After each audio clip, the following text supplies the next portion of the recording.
भाव के भूखे हैं भगवान। जय श्री कृष्णा।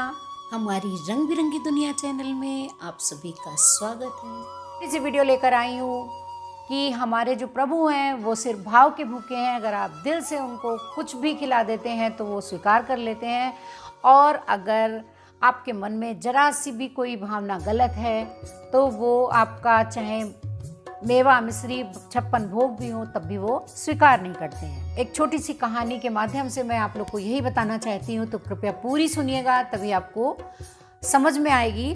कमल किशोर सोने और हीरे जवाहरात बेचने का काम करता था।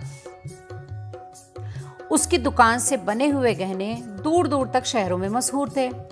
लोग दूसरे शहरों में कमल किशोर की दुकान से गहने ले जाते थे और बनवाते थे। चाहे हाथों के कंगन हो, चाहे गले का हार हो, चाहे कानों के कुंडल हो, उसमें हीरे मोती सोने और कैसे भी मीनाकारी हो, लोग कमल किशोर की दुकान से ही डिज़ाइन लेते थे। इतना बड़ा कारोबार होने के बावजूद भी कमल किशोर बहुत ही शांत और सरल स्वभाव वाला व्यक्ति था। वो माया के रंग ने बिल्कुल भी नहीं रंगा था। एक दिन उसका अभिन्न मित्र उसकी दुकान पर अपनी पत्नी समेत आया, जो कि उसी समय वृंदावन धाम से लौट रहे थे।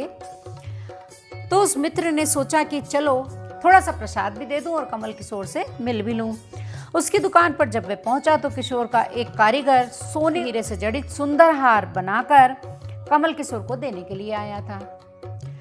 अब जब उसका मित्र वहां पर पहुंचा, उसके हाथ में हमारे लड्डू गोपाल की मूर्ति थी।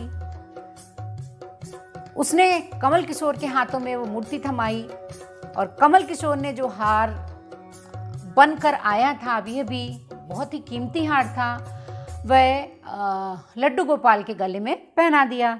कमल किशोर लड्डू गोपाल जी के मनमोहक रूप को देखकर अत्यंत आनंदित हुआ और अपने हाथ से पकड़ा हुआ उस हार को लड्डू गोपाल के गले में पहना दिया। अपने मित्र को कहने लगा, देखो तो सही, इस हार की शोभा लड्डू गोपाल के गले में कितनी शोभा पा रही है। किशोर और उसका मित्र आपस में दोनों बातें करने लगे और बातों ही बातों में वे भूल गए और उन्होंने लड्डू गोपाल को वैसे ही हार समेत लेकर चले गए। जब वे टैक्सी से उतरे तो भूलवश लड्डू गोपाल जी उसी टैक्सी में रह गए। अब देखिए क्या होता है, उधर तो लड्डू गोपाल जी के गले में हार था, कमल किशोर जी हार को भूले और उधर वो लड्डू गोपाल को भूले। अब क्या होता है, तो बहुत ही इंटरेस्टिंग वाकया है, आप लोग जरूर पूरा सुनिएगा। टैक्सी वाला एक गरीब आदमी था जिसका नाम बाबू सिंह था, जो कि दूसरे शहर से आया था और परिवार का पालन पोषण टैक्सी चलाकर बड़ी मुश्किल से किया करता था। आज उसको अपने घर वापस जाना ही था। टैक्सी लेकर बाबू अपने घर पहुंचा तो उसने जब अपनी टैक्सी की पिछली सीट पर देखा तो उसका ध्यान लड्डू गोपाल के ऊपर पड़ा, जो कि बड़े शाही तरीके से पिछली सीट पर गले में हार धारण किए हुए, सुंदर सी पोशाक पहने हुए, हाथ में बांसुरी पकड़े हुए पसर कर बैठे हुए हैं।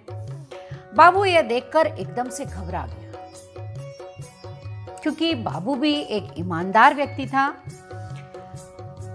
लड्डू गोपाल जी किसके हैं?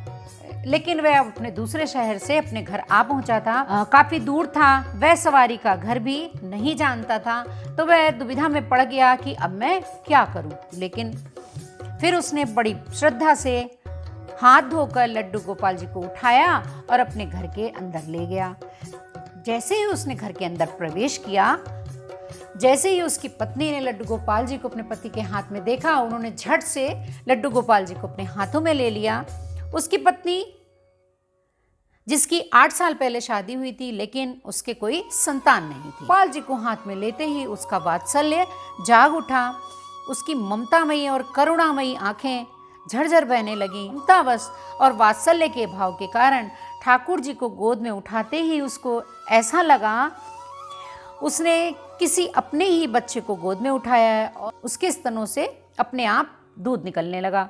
अपनी ऐसी दशा को देखकर बाबू की पत्नी मालती बहुत हैरान हुई। उसने कसकर गोपाल जी को अपने सीने से लगाया और आंखों में आंसू बहाती पति से बोली, अरे बाबू, आज तुम नहीं जानते कि तुमने मेरे लिए कितना अमूल्य रत्न लेकर आए हो।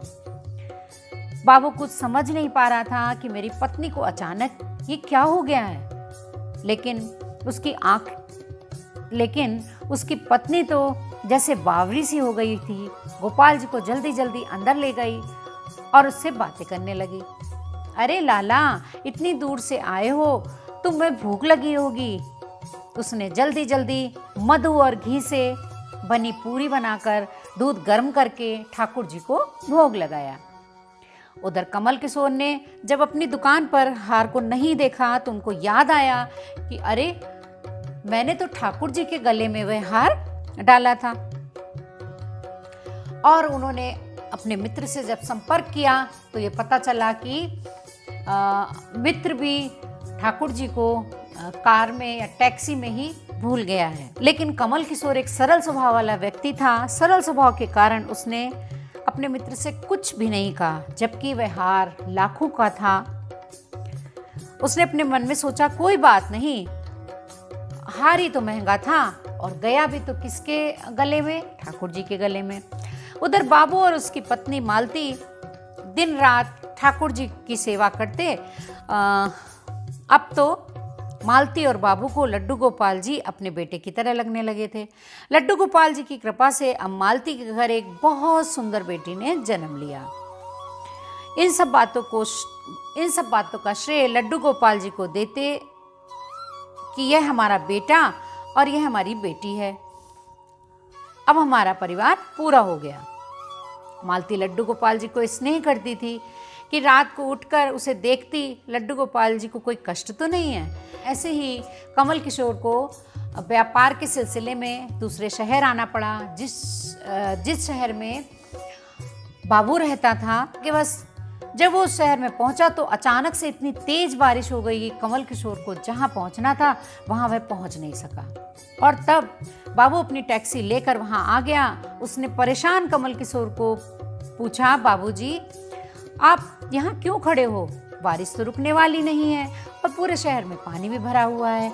आप अपनी मंजिल तक ना पहुँच पाओगे और ना ही कहीं और जा पाओगे। मेरा घर पास में है, कृपया आप मेरे घर चलिए। कमल किशोर, जिसके पास बहुत सारे गहने थे, क्योंकि वो एक सर्राफ था, बहुत सारे गहने थे, बहुत सारा पैसा था, उन्होंने सोचा ये टैक्सी ड्राइवर मुझसे ऐसा कह रहा है, मैं ऐसे कैसे किसी के घर चले जाऊं। लेकिन उसके पास कोई और चारा भी नहीं था कि वो करता भी तो क्या करता। घर पहुंचते ही बाबू ने मालती को आवाज़ दी कि आज हमारे घर मेहमान आए हैं, उनके लिए खाना बनाओ। कमल किशोर ने देखा बाबू का घर एक छोटा सा लेकिन व्यवस्थित ढंग से सजा हुआ है। घर में अजीब तरह की इत्र की खुशबू आ रही है। भोजन परोसा तो कमल किशोर को वह भोजन अमृत के समान लगा। उसका ध्यान बार बार उस दिशा की ओर जा रहा था जहाँ पर ठाकुर जी विराजमान थे। वहाँ से उसको एक अजीब तरह का प्रकाश नजर आ रहा था। मुझे एक बात बता सकते हो कि उस दिशा में क्या रखा है? मेरा ध्यान बार बार उसी तरफ आकर्षित हो रहा है। तो बाबू और मालती ने एक दूसरे की तरफ मुस्कुराते हुए देखा और कहा कि वहां पर तो हमारे घर के सबसे अहम सदस्य लड्डू गोपाल जी हैं। तो कमल किशोर ने कहा, क्या मैं उनके दर्शन कर सकता हूँ?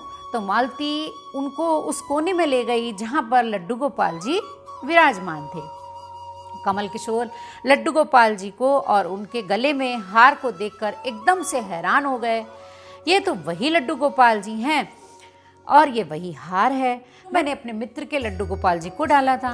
कमल किशोर ने बड़ी विनम्रता से पूछा, ये गोपाल जी तुम्हें कहाँ से मिले? जिसके मन में कोई छल कपट नहीं था, कमल किशोर को सारी बात बता दी, जैसे उसको सौभाग्य से गोपाल जी मिले हों और उनके हमारे घर आने का हमारा ही दुर्भाग्य सौभाग्य में बदल गया हो।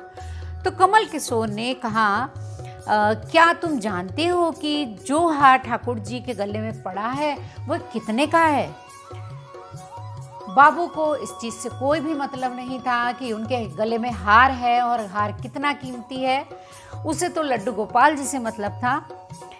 बाबू और मालती बड़ी विनम्रता से हाथ जोड़कर कहने लगे कि जो चीज़ हमारे लड्डू गोपाल के अंग में लग गई उसका हम मूल्य नहीं जानते और हमारे लाला के सामने किसी चीज़ किसी चीज, किसी हार का कोई मोल नहीं है। तो कमल किशोर एकदम से चुप हो गया और उसने मन ही मन सोचा कि चलो अच्छा है, हार ठाकुर जी के ही गले में लगा हुआ है। अगले दिन जब वह घर चलने को तैयार हुआ तो बाबू उनको टैक्सी में लेकर उनके मंजिल तक पहुंचाने गया। तब कमल किशोर टैक्सी से उतरा और जाने लगा। बाबू ने आवाज लगाई, रुको, यह आपका कोई सामान टैक्सी में रह गया है। लेकिन कमल किशोर ने कहा, मैंने तो वहाँ कुछ भी नहीं रखा। लेकिन बाबू ने कहा कि यह बैग तो आपका है। तब कमल किशोर ने उसको खोल कर देखा तो उसमें बहुत सारे पैसे थे। कमल किशोर एकदम से हक्का बक्का रह गया कि यह तो इतने ही पैसे का वह हार भी है, इतने ही पैसों की उस हार की भी कीमत है। उसकी आंखों में आंसू आ गए। जब तक मैंने निश्चल भाव से ठाकुर जी को वह हार धारण करवाया हुआ था, तब तक उन्होंने पहने रखा। मैंने उनको पैसों का सुनाया तो उन्होंने मेरा अपमान तोड़ने के लिए पैसे मुझे दे दिए हैं। वह ठाकुर जी से क्षमा मांगने लगा। तो इस कहानी का सार क्या है, मैं 2 लाइनों में बताऊंगी। भगवान को कोई भी चीज अर्पण करते समय हमारे अंदर के मन के भाव अच्छे होने चाहिए। घमंड नहीं होना चाहिए कि मैं इतना कर सकता हूँ आपके लिए। उसमें अहंकार नहीं होना चाहिए, विनम्रता होनी चाहिए। और ठाकुर जी जैसा चाहते हैं वैसा ही होता है। हम तो खाली निमित्त मात्र हैं। कौन ठाकुर जी को वृंदावन से लाया और किसके घर वह विराजमान हुए, ये सब ठाकुर जी की ही लीला है। जिसके घर रहना है, जिससे सेवा करानी है, ठाकुर जी वहीं रहते हैं। हम लोग तो खाली निमित्त मात्र हैं। बस हमारे भाव शुद्ध होने चाहिए। जी को बड़े बड़े पकवान नहीं बल्कि भाव से खिलाई छोटी से छोटी चीज़ भी, खिचड़ी भी वो ग्रहण कर लेते हैं। आपको ये कथा सुनकर और उसका सार भी समझ में आ गया होगा कि हमारे जो भगवान हैं वो भाव के भूखे हैं। 56 भोग से उनको मतलब नहीं है। आपके अंदर के मन के भाव कैसे हैं, प्रभु ऐसा ही चाहते हैं। जय श्री कृष्णा। अगर आप लोग को ये कथा थोड़ी भी पसंद आई हो तो प्लीज़ लाइक ज़रूर करिएगा, ये बिल्कुल फ्री है। और चैनल को सब्सक्राइब भी ज़रूर कर दीजिएगा, ये भी फ्री है। सब्सक्राइब करने के बाद बेल आइकन दबा दीजिएगा, जिससे हमारी ऐसी वीडियो आपके पास सबसे पहले पहुंच जाए।